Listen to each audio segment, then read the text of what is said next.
আঞ্চলিক দলের একেবারেই 60-র দশক থেকে আমরা সেটা দেখছি।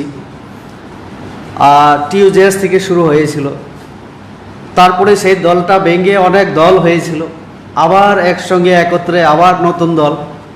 আজকেও সেটাই হয়েছে, আমি দেখেছি।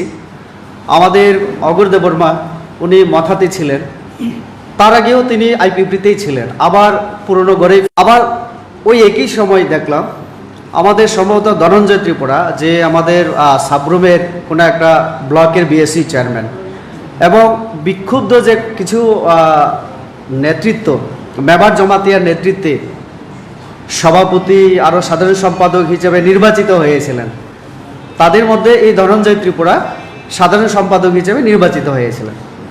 উনি আজকে সম্ভবত ঘোষণা দিলেন যে মেবার জমাতিয়া আগামী 2 তারিখ জুলাইয়ে যোগদান করবেন মথাতে। আমার প্রশ্ন হচ্ছে, তাদের দুইটা দলেরই দাবি একই, ল্যান্ড, ত্রিপুরা ল্যান্ড।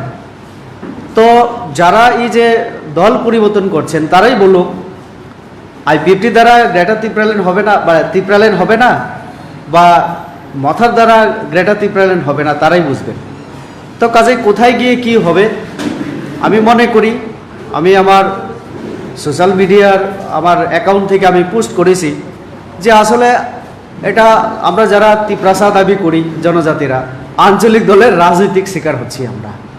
মানুষকে বোকা বানিয়ে কোনো উদ্যোগ আমরা দেখি না।